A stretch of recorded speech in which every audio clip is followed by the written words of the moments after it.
I hope you're all doing really good. Today we'll talk about how we speak English confidently. Well, confidence is not something which comes very easily to us. I know we struggle a lot and we think a lot of the time, the overthinking, the doubt, what will people say when I speak in English. It's all accumulate and resist us to speak in English. But sometimes what we only need to do is just take a deep breath and just say a single simple sentence. When I started, I remember I was not able to speak nothing at all, because I did not know how to do it, and there was a lot of fear how to speak exactly. And everybody, just like me, I'm saying to you that you just be comfortable, be confident. But how can I be that comfortable, that confident, when I don't even know how to speak? But that's the very moment which you need to break through, because that is the moment which will teach you how to speak slowly, gradually, one sentence at a time. And I have started that way only. I was just like you. I did not know how to speak a single sentence, how to pronounce the right word. I fumble a lot.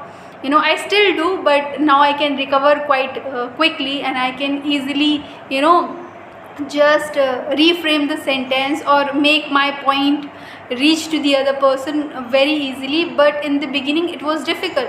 So yes, saying and speaking confidently does not come very easily, but it's the only way which learning will come, and you will speak English. And I am here for this, and if you need any help, any guidance, just let me know.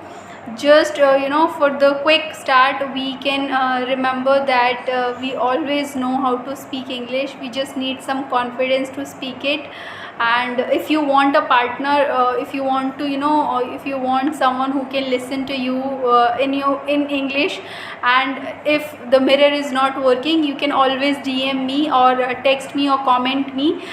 We can start talking, and we can start talking in English, and we can also improve on your pronunciation, on your grammar, and wherever you are struggling. Okay, so don't feel like you cannot reach out, or just let me know, and I'm here always to make sure that we both learn English easily, confidently, and comfortably on our own pace. Okay, so take care. Thank you so much for listening to me, and keep learning.